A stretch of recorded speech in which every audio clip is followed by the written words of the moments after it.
Hi everyone, welcome back to my channel. So here we are back again with another video.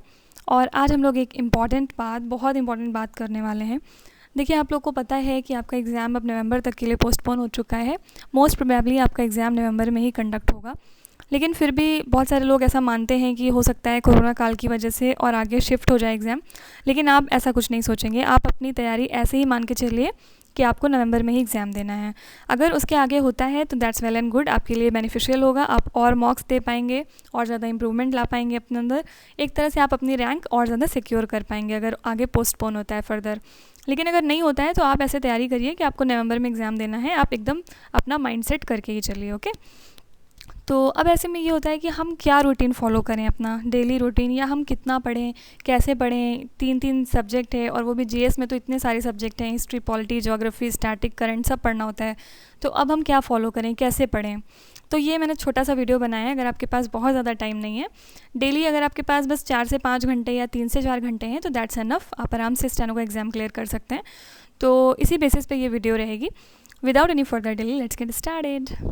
So first of all हम लोग बात करेंगे reasoning के बारे में। देखिए, रीजनिंग मैं आपको हर वीडियो में बार बार बता रही हूँ कि रीजनिंग बहुत ज़्यादा स्कोरिंग सब्जेक्ट होता है और एसएससी की रीजनिंग तो बहुत हलवा आती है। मतलब अगर आप बैंक की रीजनिंग देखेंगे तो उसके हिसाब से तो ये वाली कुछ भी नहीं है, और बहुत ईजिली आप इसमें 46-47 स्कोर कर सकते हैं आउट ऑफ 50। तो देखिए क्या होता है कि जीएस में एक बार ये रहता है कि आपको अगर वो क्वेश्चन आता है तो आता है, नहीं आता है तो आप कुछ नहीं कर सकते हैं अगर आपने नहीं पढ़ा है। और वैसे भी इतना वास्ट होता है जीके कि आप सब कुछ कवर करके नहीं जा सकते हैं। वो थोड़ा सा लक पे भी होता है कि जो आपने पढ़ा है वो आया है या नहीं आया है, या फिर आपने इतना ज़्यादा पढ़ा है, इतनी अच्छी प्रैक्टिस करी है कि कोई क्वेश्चन मिस नहीं हो रहा है आपसे जीएस में। तो वो चीज़ तो एक अलग चीज़ हो गई। फिर इंग्लिश की बात करें अगर, तो इंग्लिश में भी अगर आपको वोकैबुलरी आती है, अगर कोई वर्ड वहाँ पे लिखा हुआ है तो अगर वो आपको आता है तो आता है, नहीं आता है तो आपको छोड़ना ही पड़ेगा, आप कुछ नहीं कर सकते हैं उसमें। लेकिन रीजनिंग एक ऐसा टॉपिक है कि अगर आप इसमें आप जितना अपना हाथ साफ़ करेंगे, जितना आप अपना माइंड शार्प करेंगे, उतने अच्छे से वहाँ पे आपका दिमाग चलेगा, उतने अच्छे से आप वहाँ सोच पाएंगे किस तरह से मुझे अप्रोच करना चाहिए क्वेश्चन, कैसे सॉल्व होगा, कैसे कम टाइम में सॉल्व होगा। तो इसलिए कहा जाता है कि रीजनिंग हाई यील्डिंग सब्जेक्ट होता है। सबसे पहले मेरे ख्याल से अगर कोई भी तैयारी कर रहा है एसएससी की, सबसे पहले उसे अपना कमांड रीजनिंग पे बनाना चाहिए, क्योंकि सीजीएल में भी आप देखते हैं कि उसमें वेटेज इक्वल होता है सारे सब्जेक्ट का। तो आप अगर जीएस में इतने सारे सब्जेक्ट पढ़ के 25 मार्क्स लाएंगे तो रीजनिंग में आप थोड़ा पढ़ के भी 25 मार्क्स ला सकते हैं, और सब लाते भी हैं ऑब्वियसली। ऐसा नहीं है कि ये कोई बहुत आसमान वाली बात है, सब लोग लाते भी हैं 25 आउट ऑफ 25। तो इसलिए आपको कोशिश ये करनी है कि रीजनिंग में आपको एकदम परफेक्ट होना है, सुपर परफेक्ट होना है, ऑलराइट। और उसके लिए फिर हम क्या करें, सबसे पहले तो आप अपने अंदर एक हैबिट इनकलकेट करिए कि आप डेली प्रैक्टिस कर रहे हैं रीजनिंग के। एक दिन भी आपका मिस आउट नहीं होना चाहिए। ठीक है, आप वीक में एक दिन गैप ले सकते हैं, फॉर एग्जांपल संडे को आपने हॉलीडे ले लिया, लेकिन उसके अलावा आपको हर दिन प्रैक्टिस करनी पड़ेगी रीजनिंग। और कहाँ से करेंगे, कौन सा टॉपिक। देखिए, सबसे पहले तो फर्स्ट मंथ आप ऐसा कर सकते हैं कि धीरे धीरे पढ़िए, मतलब टॉपिक बाय टॉपिक करिए। पहले एनालॉजी पढ़ ली, फिर क्लासिफिकेशन पढ़ा, फिर उसके बाद क्लॉक्स पढ़ लिया, कैलेंडर पढ़ लिया, सिटिंग अरेंजमेंट, ये सब थोड़ा सा पढ़ लिया। हाँ, उसके बाद आप 1 महीने में जब इसमें मास्टर हो जाएंगे तो आप क्या करिए, मिसलेनियस क्वेश्चंस करने की प्रैक्टिस करिए। मतलब जैसे मिक्स क्वेश्चंस होते हैं, उसमें ऐसा नहीं कि एनालॉजी सेपरेट कर रहे हैं और वो सब सेपरेट कर रहे हैं, सिमिलैरिटी डिफरेंसेस। आप मिक्स क्वेश्चन करने की कोशिश करिए। और जैसे आप थोड़े से प्रो हो जाएंगे जब इसमें, तो आपको कुछ नहीं करना है, फिर सिर्फ 1 घंटे, क्योंकि मैं आपको मान के चल रही हूँ कि अब तक आपने रीजनिंग पढ़ ली होगी। तो अगर मैं अभी आपको ये स्ट्रैटेजी बता रही हूँ तो मेरा सिर्फ ये कहने का मतलब है कि आपने सफिशिएंट पढ़ लिया है। तो अब आप डेली सिर्फ 1 घंटे प्रैक्टिस करिए और टॉपिक बाय टॉपिक मत करिए, मिसलेनियस क्वेश्चंस करिए। फॉर एग्जांपल आप ज़्यादा कोशिश तो ये करिए कि आप प्रीवियस ईयर पेपर उठाइए। फॉर एग्जांपल सीजीएल का है, सीएचएसएल का है, कोई भी एग्ज़ाम जो पहले हो चुके हैं, बहुत ईजिली आपको ऑनलाइन ऑफलाइन मिल जाते हैं पेपर्स, तो आप उनके क्वेश्चंस अटेम्प्ट करने की कोशिश करिए, ऑलराइट। और सबसे पहले तो आप स्टेनो के ही करिएगा, उसके बाद और एग्ज़ाम्स के देखिएगा, ये भी एक अच्छी बात है। फिर उसके बाद देखिए, अब ऐसा नहीं है कि अगर आप देते ही चले जा रहे हैं, आपके नंबर नहीं आ रहे हैं लेकिन आप दे रहे हैं, 10 में रोज़ आपके 2 नंबर ही आ रहे हैं लेकिन आप दिए पड़े हैं, ऐसे भी नहीं होना चाहिए। आप जो मॉक्स दे रहे हैं, जो टेस्ट दे रहे हैं, जो क्विज़ अटैम्प्ट कर रहे हैं, उसमें आप अपने आप को थोड़ा सा एनालाइज भी करिए कि आप किस में अच्छे हैं, किस में अभी आपका कौन सा वीक पॉइंट चल रहा है। और जो आपका वीक पॉइंट चल रहा है, this is the right time to improve in, आपको उसमें इम्प्रूव करना पड़ेगा, ऑलराइट। तो फॉर एग्जांपल आप वीक के 6 दिन आपने ये करा, उसके बाद जो लास्ट का 1 दिन बच रहा है उसमें आप रिवाइज़ करिए। पहले तो बात तो मतलब जैसे आपके फॉर एग्जांपल सिटिंग अरेंजमेंट में आपके नंबर नहीं आते हैं, आप उसमें थोड़ा सा फंस जाते हैं या आपसे ज़्यादा टाइम लगता है क्वेश्चन सॉल्व होने में, तो आप उस पर थोड़ा सा और वर्क करिए। इस संडे के दिन बैठ के उसके 50 क्वेश्चन सॉल्व कर लीजिए, बस उसके बाद कभी प्रॉब्लम नहीं आने वाली है। तो यही टाइम है जब आपको अपने अंदर देखना है कि मेरे अंदर अभी क्या कमियाँ हैं और उस कमी को पूरी करनी है। ओके, इससे बेटर टाइम आपको कभी भी नहीं मिलेगा। और देखिए, स्टेनो की रीजनिंग थोड़ा सा इजी नहीं कह सकते हैं, CHSL लेवल की रहती है। तो आप एक काम करिए, आप CGL के पुराने पेपर्स कर लीजिए रीजनिंग के, बस वो सफिशिएंट है। अगर आपने थोड़ा रीजनिंग अभी तक पढ़ लिया है तो आप कुछ एक्स्ट्रा मत करिए, बस आप CGL के पुराने जितने भी रीजनिंग के क्वेश्चंस आए हैं वो एक बार आप प्रैक्टिस कर लीजिए। तो इससे क्या होगा, आपका माइंड बहुत अच्छे से शार्प हो जाएगा। और इसके अलावा देखिए, मैं आपको एक और चीज़ सजेस्ट करूँगी। जब मैं तैयारी कर रही थी CGL की, तो एक अड्डा 247 का ऐप आता है, उसमें एक्चुअली देखिए कोई प्रमोशन नहीं है, बस मैं अपना बता रही हूँ मैंने क्या किया था। उसमें छोटे छोटे सेक्शनल टेस्ट होते हैं। फॉर एग्जांपल 10 मिनट में आपको 7 क्वेश्चन करने हैं, 10 मिनट में, मतलब ऐसे मैंने एग्जांपल दे रही हूँ, तो मतलब उसमें टाइमर भी चलता है। तो आप वो वाले क्विज़ अटैम्प्ट करने की कोशिश करिए। लास्ट में देखिए कि आप टाइम प्रेशर में रह के कितने क्वेश्चन सही कर रहे हैं, कितने क्वेश्चन गलत कर रहे हैं। तो ये सब चीज़ें बहुत ज़्यादा फिर आपके मॉक्स में इंप्रूव होंगे। जब आप रियल मॉक देंगे तो ये सब चीज़ों के से आपको बहुत ज़्यादा हेल्प मिलेगी। तो ये हो गई रीजनिंग के बाद। अगर आपको कोई और डाउट है, please let me know in the comment section, I sort this out alright. Moving on to English part now. तो अब देखिए, इंग्लिश में आप क्या कर सकते हैं। इंग्लिश बहुत ज़्यादा हाई वेटेज टॉपिक है SSC स्टेनो एग्ज़ाम का, क्योंकि CGL में तो सबका वेटेज बराबर होते हैं, लेकिन इसमें आपको पता है कि 100 मार्क्स की इंग्लिश आती है, जबकि इस रीजनिंग और GE 50-50 मार्क्स के आते हैं। तो इंग्लिश में देखिए, आप ये कर सकते हैं कि जो सबसे ज़्यादा हाई यील्डिंग टॉपिक्स हैं, सबसे पहले आप वही निपटाइए। जैसे फॉर एग्जांपल एक्टिव पैसिव है, ये बहुत इंपॉर्टेंट टॉपिक है इंग्लिश का। हर बार मतलब ये आपको जैसे होता है ना कि पेपर आउट कराना, ये आपका पेपर आउट है कि आपको एक्टिव पैसिव और डायरेक्ट इनडायरेक्ट इन दोनों टॉपिक से मिला के 20 क्वेश्चन एटलीस्ट आने ही हैं। तो इसलिए मैं कह रही हूँ कि पहले जैसे फॉर एग्जांपल आप अभी से शुरू कर रहे हैं, तो आप एक्टिव पैसिव पढ़िए, एक्टिव पैसिव पहले हफ्ते पढ़िए। उसके बाद सेकंड वीक में आप डायरेक्ट इनडायरेक्ट पढ़िए। उसके जितने क्वेश्चंस पहले, सबसे पहले एक बार आप रूल देखेंगे, उसके बाद जितने पॉसिबल हो सके आप क्वेश्चंस अटैम्प्ट करिए उससे रिलेटेड। हर तरह के क्वेश्चन करिए। फॉर एग्जांपल इम्परेटिव क्वेश्चंस आते हैं और क्वेश्चन मार्क मतलब जैसे इंटेरोगेटिव होते हैं, बहुत सारे क्वेश्चंस आते हैं अलग अलग तरीके के, तो उसको करने की कोशिश करिए। जो पुराने ईयर में पूछे गए हैं क्वेश्चन इससे रिलेटेड, वो भी अटैम्प्ट करिए।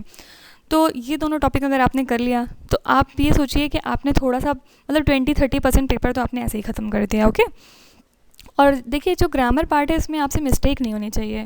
फॉर एग्जांपल अब जैसे रूल वगैरह तो ठीक है, वो आपको थोड़ा सा रिटेन करना पड़ेगा। अब लेकिन एक्टिव पैसिव डायरेक्ट इनडायरेक्ट में कोई रूल नहीं होता है, बस थोड़ा थोड़ा ज़रा सा पढ़ना है आपको, और इसके क्वेश्चन आपसे गलत नहीं होने चाहिए। बस ओवरऑल मतलब मैं सिर्फ यही कहना चाहती हूँ कि ये क्वेश्चन आपके गलत नहीं होने चाहिए। देन सेकेंड है वोकैबलरी। अब वोकैबलरी देखिए, ये कोई काढ़ा नहीं है कि आप एक दिन में घोल के पी लेंगे। वोकैबलरी में आपको बार बार एम्फेसाइज़ कर रही हूँ इस बात पे कि वोकैबलरी बहुत ज़्यादा इंपॉर्टेंट रोल प्ले करेगी आपके स्टेनो एग्जाम में, क्योंकि ऐसा नहीं है कि सिर्फ एंटोनिम सिनोनिम आपके इससे आएंगे, इडियम्स फ्रेज भी पूछे जाते हैं, वन वर्ड सब्स्टिट्यूट। इसके अलावा जो आप फिलअप्स करेंगे, जो आपका क्लोज टेस्ट आएगा, हर जगह आपको वोकैबलरी हेल्प करने वाली है। और ये कुछ भी ऐसा नहीं कर सकते हैं आप कि एक दिन में रट लेंगे या पढ़ के चले जाएंगे, कुछ नहीं ऐसा कर सकते हैं। आपको ये डेली पढ़ना पड़ेगा। तो आप चाहें तो मैं एक्चुअली एक सीरीज़ भी कर रही हूँ वोकैबलरी पे, उस मेरे चैनल पे आपको मिल जाएगी। हाई यील्डिंग सीरीज नहीं, सॉरी, वोकैबलरी सीरीज़ है वो, vocabulary digest for SSC exams. तो आप वो ज्वाइन कर सकते हैं अगर आपको अपनी वोकैबलरी इंप्रूव करनी है। उसमें हम लोग डेली बेसिस पे 15 वोकैब करते हैं, तो अगर आप रोज़ थोड़ा थोड़ा उतना भी याद करेंगे तो वो बहुत सफिशिएंट रहेगा आपके लिए। देन आप एक काम ये कर सकते हैं ग्रामर पार्ट के लिए, कि अगर आपका रूल पढ़ने में इंटरेस्ट नहीं है, ज़्यादा बहुत बोरिंग लगता है अगर आपको कंजंक्शन, प्रपोजिशन, ये सब के रूल्स पढ़ना, तो आप प्रीवियस ईयर पेपर लगाने शुरू कर दीजिए। स्टेनो के पहले लगाइए, उसके बाद फिर CHSL या फिर और जितने भी एग्जाम्स SSC के होते हैं, CGL वगैरह, इनके भी इंग्लिश पेपर सॉल्व करिए। और इसमें जो भी क्लोज टेस्ट वगैरह है वो खुद से करिए, फिर आंसर टैली करिए, क्या गलत हो रहा है, क्या सही हो रहा है, खुद को एनालाइज करिए। ऑलराइट। तो वहाँ से क्या होगा कि आपका जो पैराजम्बल होता है, क्लोज टेस्ट, फिलअप्स, कॉम्प्रिहेंशन, ये सारा वहीं से आपका कवर हो जाएगा। इसके लिए कुछ एक्स्ट्रा करने की ज़रूरत नहीं पड़ेगी। और फिर से लास्ट पॉइंट यही है मेरा कि आप अड्डा 247 से वो जो क्वेश्चन देते हैं टाइमर लगा के क्विज़ वाले, वो भी अटैम्प्ट करिए। ओके। तो ये हो गई इंग्लिश की बात। नाउ सबसे ज़्यादा डरावना टॉपिक स्टूडेंट्स का GS पार्ट। अब देखिए, GS में आप क्या पढ़ें, मतलब इतना कुछ है। और 50 मार्क्स की आनी है, लेकिन दुनिया दे दी है उसमें, history, geography, polity, static, current, जो भी आप सोच सकते हैं, इकोनॉमिक्स, जो भी है आपके आसपास, सब कुछ GS में आता है।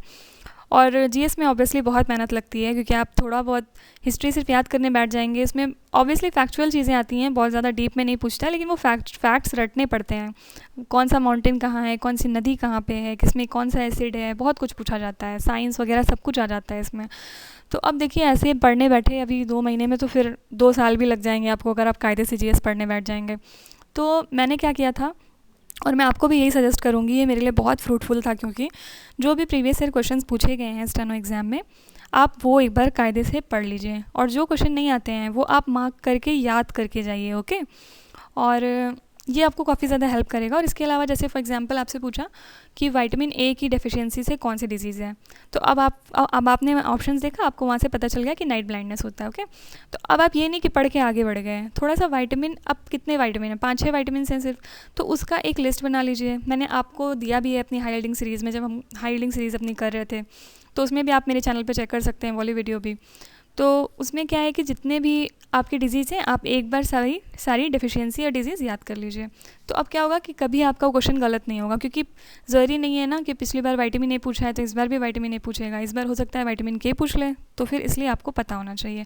मतलब प्रीवियस ईयर पेपर इसलिए पढ़ा जाता है कि आपको एक बेसिक अंडरस्टैंडिंग हो कि क्या चीज़ आ रही है, क्या चीज़ ट्रेंड में है एसएससी के एग्ज़ाम्स में। और इसके अलावा अगर आप कुछ नहीं पढ़ना चाहते हैं, आपका नहीं मन हो रहा है बैठ के पूरी जीएस हिस्ट्री ये सब पढ़ने का, तो आप एक बहुत आसान काम ये कर सकते हैं कि जो किरण की जीएस आती है प्रीवियस ईयर पेपर वाली बुक, ये बस आप पढ़ लीजिए। मतलब काफ़ी मोटी भी है, ऐसा नहीं है कि बहुत पतली है, लेकिन उसमें क्वेश्चंस काफ़ी रिपीटेड भी हैं, ऐसा नहीं है कि सारे नए क्वेश्चंस ही हैं, काफ़ी रिपीटेड क्वेश्चंस आपको मिलेंगे और काफ़ी इजी क्वेश्चंस भी रहते हैं। उसमें जितना भी प्रीवियस ईयर का कंटेंट है वो सारा कुछ उसमें दे रखा है। ट्रस्ट मी गाइस, मैंने सिर्फ वही बुक पढ़ी है आज तक, और बहुत अच्छा स्कोर आप कर सकते हैं जीएस में भी, तो आप वो वाली बुक ट्राई करिए एक बार। रही बात करंट की, तो आपको कोई रोज़ द हिंदू लेके बैठने की ज़रूरत नहीं है, उसका कोई मतलब नहीं है, आप कोई यूपीएससी के एस्पिरेंट नहीं है। बस यूट्यूब में मैंने आपको बताया कि बहुत सारे लोग ऑलरेडी बहुत मेहनत कर रहे हैं, आपको बस वो कंपाइलेशन वहाँ से उठाना है और याद करना है। फॉर एग्जांपल हर मंथ बहुत सारे चैनल पे मंथली कंपाइलेशन आता है, बुक्स ऑथर्स का और इम्पॉर्टेंट डेट्स का और थीम्स का, अवार्ड ऑनर्स और कौन सा मैच कहाँ पे हुआ, बहुत कुछ आता है। तो बस वही कंपाइलेशन आपको निकाल के एक बार बस रट्टाफिकेशन करना है, और बहुत ज़्यादा रहता भी नहीं है, 1 महीने में कितने ही अवार्ड बढ़ जाएंगे, बहुत ज़्यादा नहीं रहता, बहुत थोड़ा सा ही रहता है, और बहुत दिन का आपको पढ़ने की ज़रूरत नहीं है, बस 6 महीना का पढ़िए, दैट्स अनफ। तो इतने से आपका करंट और स्टैटिक दोनों पोर्शन कवर हो जाएगा। और देखिए, मैं आपको बार बार बोलूँगी कि अगर आपको फिर भी बिल्कुल दिलचस्पी नहीं है जीएस में, आपको बिल्कुल पढ़ने का मन नहीं करता है, आपको ये भी नहीं करना जो मैं आपको बता रही हूँ, तो फिर देखिए एक ही तरीका बचता है कि आप इंग्लिश और रीजनिंग पे फिर वर्क करना शुरू कर दीजिए। क्योंकि अगर आप एक चीज़ थोड़ा सा, वैसे मैं सजेस्ट तो नहीं करूँगी कि आप इसको छोड़िए या फिर कम इस पर थोड़ा सा एम्फेसाइज़ करिए, लेकिन फिर भी अगर आपको बिल्कुल नहीं पसंद है तो ठीक है, आप थोड़ा सा यहाँ से कम करके उधर और एक्स्ट्रा एफर्ट कर सकते हैं इंग्लिश और रीजनिंग साइड। तो that's it with GS now. So here we are done now, और डू लेट मी नो कि आपको आज की बातें कैसी लगी। और इसके अलावा अगर आप मुझसे कोई भी हेल्प चाहते हैं अपने एग्ज़ाम से रिलेटेड, या आप चाहते हैं कोई टॉपिक आपको नहीं समझ आ रहा है, आप मुझसे पढ़ना चाहते हैं, या फिर कोई भी किसी भी तरह की क्वेरी हो आपको, I am here to help you and I will be very very happy to help you. So please let me know, अगर आप मुझे नहीं बताएंगे तो I can not be helping you, okay. और देखिए एक चीज़ और, ये बहुत इंपॉर्टेंट बात, कि इसके अलावा आपको मॉक्स देना बहुत ज़रूरी है, बहुत ज़्यादा इंपॉर्टेंट है, क्योंकि मैंने आपको पुरानी वीडियो में बताया था, जब मैंने अपनी जर्नी वाली बात बताई थी, माई एसएससी स्टेनो जर्नी वाली वीडियो में, वहाँ पे मैंने आपको बताया था कि मुझे टाइम क्लैश वहाँ पे बहुत ज़्यादा हो गया था, मुझे टाइम की दिक्कत हो गई थी, क्योंकि मैंने ऑनलाइन मॉक्स बहुत कम किए थे। तो try to do online mocks as well as offline mocks if you prefer. और वो आपको क्या करेगा कि आपकी पहली बात तो टाइम उससे बहुत ज़्यादा इम्प्रूव होगा उससे, और आपकी एफिशिएंसी इम्प्रूव होगी, एक्यूरेसी इम्प्रूव होगी। तो इसलिए मॉक्स बहुत ज़रूरी हैं। आप बहुत ज़्यादा आपके पास टाइम नहीं है अगर, तो आप 2 दिन में 1 मॉक दीजिए, 3 दिन में 1 मॉक दीजिए, वीकली 2 मॉक्स दीजिए, वीकली 1 मॉक्स दीजिए, लेकिन आपको देना है मॉक्स।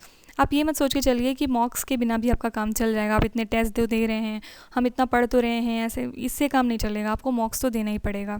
आप वीकली दीजिए, मंथली दीजिए, ये आपका प्रॉब्लम है, लेकिन कम से कम ट्राई करिए कि आप हफ्ते में 1 या 2 मॉक ज़रूर दें, ऑलराइट।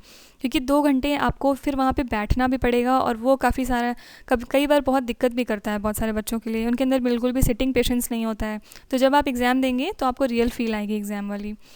तो that's it. Thank you so much for watching till the end. Please like, share and subscribe to my channel, and bye bye. We'll meet very soon.